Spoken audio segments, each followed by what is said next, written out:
Hi, this is Jim Schuett. We're going to discuss the scheduling module in Sage 100 Contractor. I have a PDF instruction sheet on this, but it's also good sometimes to go along and show each step. It just seems to make it better for understanding it more quickly. And this will be brief, but hopefully it will be helpful to anyone who is thinking or actually using the scheduling module. The scheduling module is number 10 in the Sage menu. It has schedule reports, tasks, and schedules in there. So we'll go ahead and open this up. Let's take a look here. We're going to go to the 10.2 task list right here and open that up. And here is where you would create your task list. Now the task lists need to be in chronological order, meaning that this happens first, then this, then this, then this, and so forth, all the way down. And also in assigning the numbering, you should be sure to leave lots of space between the numbers so that if you need to add one or several tasks in between two existing ones, you have the space and ability to do so. One of the ways you can add these is to right click, is to hit F8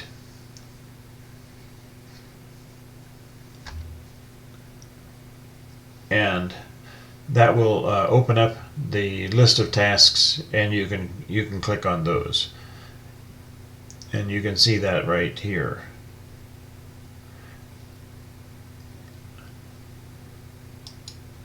Once you have your task list, you would want to open up the schedule, and we're going to do a new one here. So 224 in the sample company, and let's go here. Okay, and so what we need to do is to now we've opened this up, we've added the job, and if there's a phase you would want to open that up, and you would enter the task lists, or there's a couple options. One, you can open up you can import the grid file, which is your task list grid file, which has all of the tasks that you've created for this particular job. The other option is to go to the takeoff, and well, actually you don't have to go to the takeoff, you can just create the task list from the takeoff. The takeoff has a task field for each line in the takeoff, your estimate. And so if you utilize that, then you can pull in the tasks that are specific to this takeoff, maybe not the whole task list, but just specific to this takeoff. So whichever works best for you, So we'll go ahead and pull in the takeoff tasks, and we are going to say yes. And what this has done is created a list that matches the takeoff. And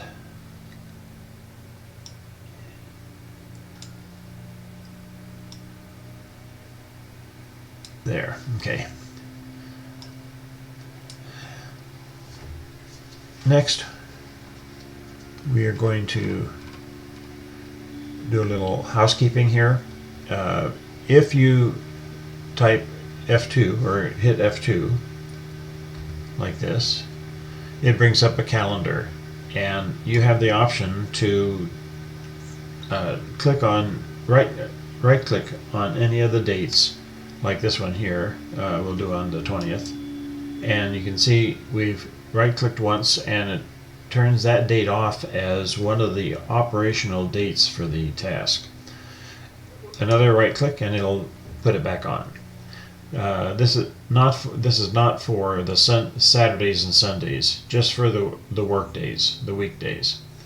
And so that's one thing that you should do to start, because it'll affect the dates and the stretching out of the job based on available working days. So that's that.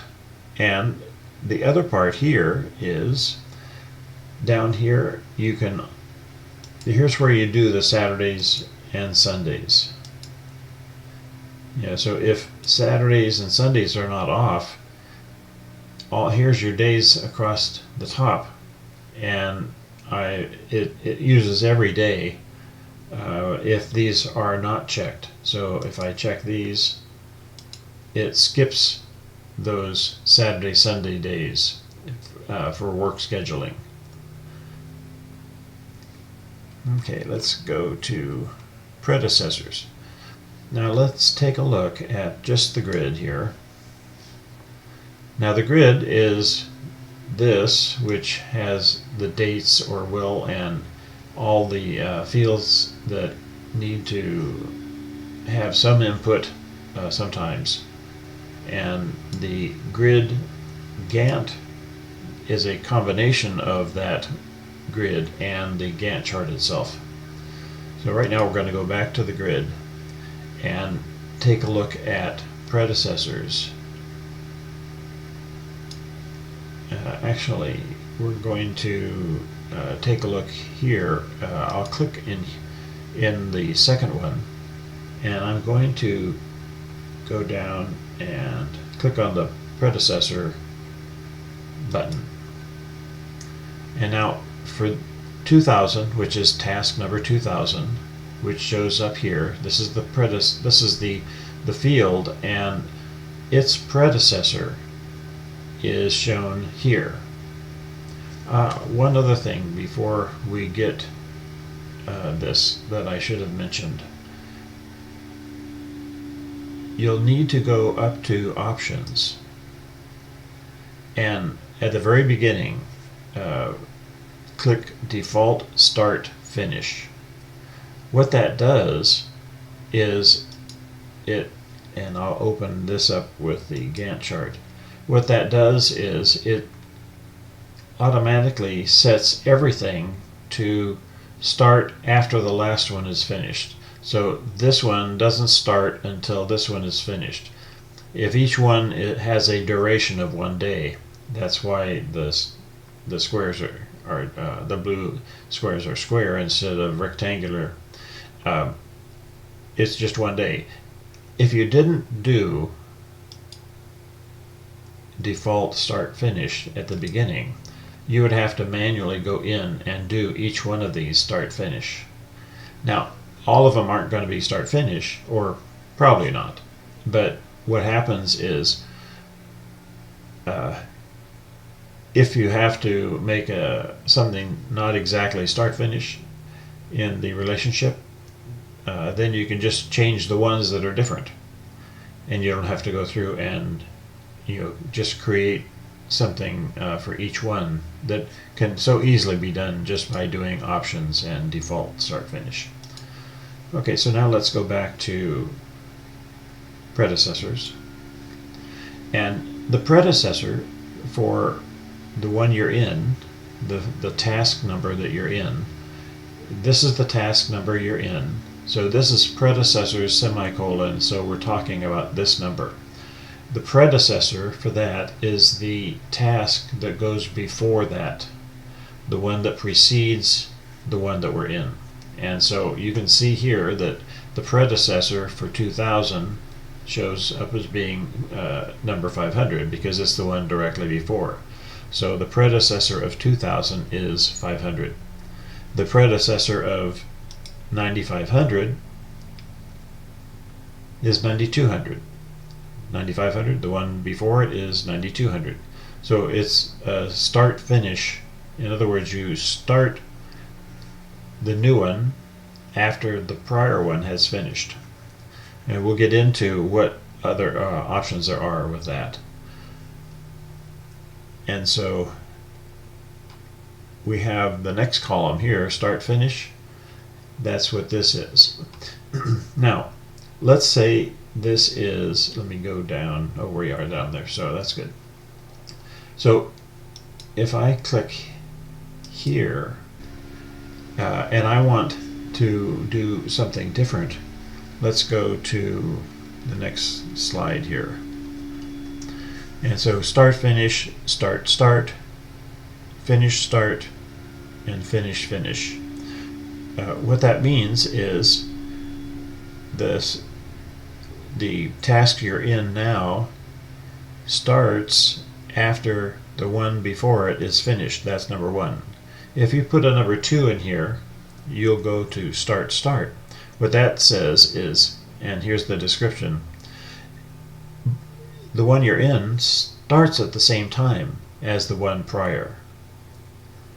And finish start shows that the one you're in now starts and finishes before the one above it begins. And finish finish means that they both finish at the same time. And so if this was going to be changed, I could put a 2 in there, and that changes it to start start, or a 3 finish start, or a 4 finish finish.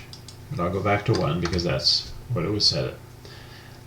Now, so then let's take a look at lead lag time. What does that mean? Lead lag. Let's say, and here's an example right here, predecessors. Okay, so lead lag, let's just click in there. And whenever you're in a field, by the way, any field, if you look down at the bottom left, it should tell you what that field is asking for, or some of the choices that you can put in that field. So down here it says enter the lead time negative or the lag time positive. In other words, if you need lead time, let's look over here. If you need lead time, it provides an overlap between tasks. And it's a negative number, so the negative means you are going to put it, how do I explain this? You're going to get it started before it actually begins, because you need to have some lead time for that particular task. Now, if it's a lag time, by the way, lead time is a negative number because you're going backwards. A lag time means that you can delay the start of a task based on the completion of the prior task, and that'll be a positive number. And so if I've got a -1 here, that means I need a lead time of 1 day -1 before the predecessor finishes. If I put a 1, that means I can lag. I have the grace of 1 extra day after the prior one, this one, finishes. And so that's what lead lag is. It is more fully described here, and let's go on to the next one. Now, float. This picture kind of shows it right here. There's the chart, and it shows float. We're talking float, and so when it comes to float, you can go back to the fully grid, not the one with a Gantt chart, but the fully gridded one, and slide the bar. Well, you've got the different tasks, so if you want float on a certain one, it's easy enough to highlight that row and then slide the bar over if you have to, and go to the float column and just click in there, and that's where you would put the do that. And for instance, the picture here off to the side is showing quite a few days for float. Matter of fact, it's a couple months, it looks like. Oh no, those are weeks. So a couple weeks. So whatever the number of days is, that's the line that'll be drawn on the Gantt chart as the sample shows.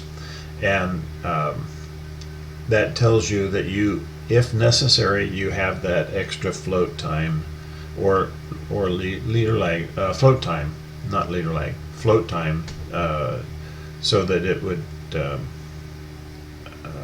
provide you that visible notification. All right, and then we'll go to the fixed date, not before, not after dates. And those are here.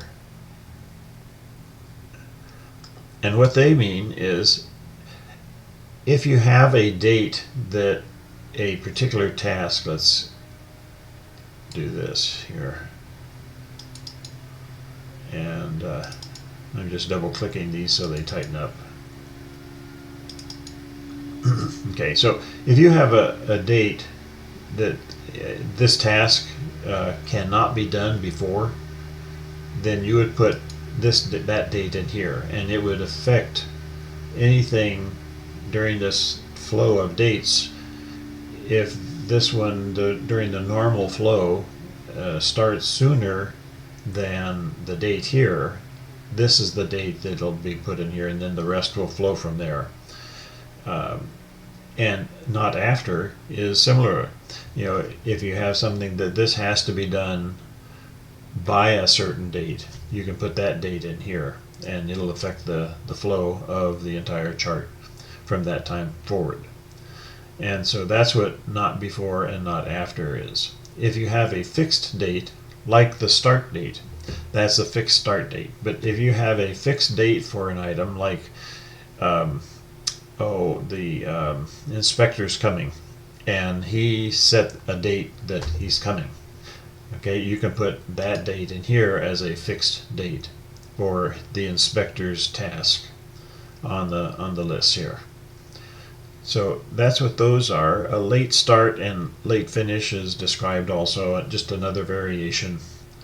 And so let's go on down now to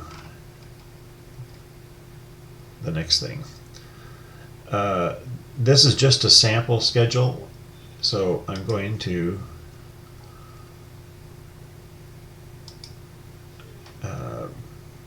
bring this over a bit, and we can take a bigger look.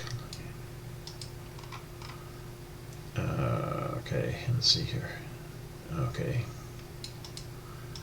it's going a little crazy. Okay, so here's a sample, and there's some additional features on my PDF that is explanatory, but I think the video is long enough, and mostly it's just to help you visually see what the PDF, the instructional sheet, is talking about, and how and where in the actual program to find and do these things. So thanks very much, and hope this helped. Take care.